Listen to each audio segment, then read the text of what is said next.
How you guys doing? Great!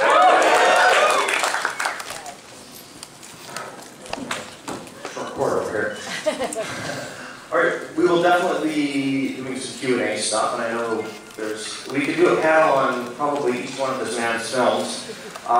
So we're going to try to cover as much as we can.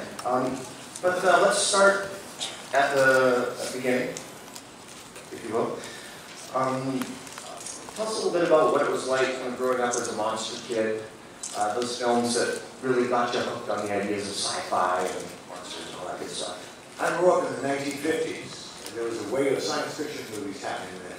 And most of them were big monster movies, like Them, Beginning of the End, big giant monsters.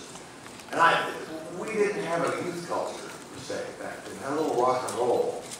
But radio stations would play Frank Sinatra and Elvis, and then, Magavani, and then another rock and roll song. We didn't have anything for us. And monster movies was it. I just fell in love with it. So my favorite films are probably from the 50s, from the 1950s. Horror and science fiction. Okay. And as well, you came from a musical family. Did your family sort of share that interest in sci-fi? What did they think of you having that interest? No, they didn't think it was too healthy for me to be interested in science fiction and monsters and horror like my father. I think my father thought I was going astray as a young man. And only later, when I was able to support myself in the movie business, was he happy. Because I think he wanted me to be a musician, really in his heart, secretly. So I got to fulfill his wish by composing some music of my own when I'm in the movies. But my father's still with us. He's 92. And he's still happy.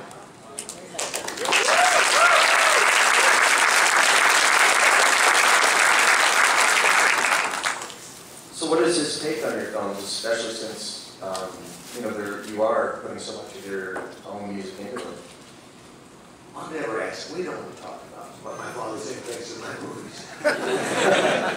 My dad's a PhD from Eastman School of Music, and he's a virtuoso on the violin, so he doesn't like my movies. Right. And then at a certain point, when you get older and you get interested in film and you start going to film school and stuff like that, you discover the heavy hitters like Hitchcock and guys like that. And there's definitely Hitchcockian elements in terms of the voyeurism in a lot of your films, particularly the earlier ones. You're going to Short Captain Voyeur, for example. And I'd love to hear how you were grabbed by that. Well, I grew up watching all movies, and I fell in love with cinema when I was young. I saw Alfred Hitchcock films, and I didn't understand as a kid quite what was going on there. Until I went to film school, I went to USC, and at the time it was the best film school in the world. And they had a lot of ties with Hollywood. So we had a lot of Hollywood directors, some really masters at the time, come down and talk to us. John Ford, Howard Hawks, and Alfred Hitchcock, among others, Orson Welles. And we would sit and ask the questions, and we would show their movies. So I began to learn what they did. I learned the plumbing of movies, and I began to understand what Hitchcock was doing.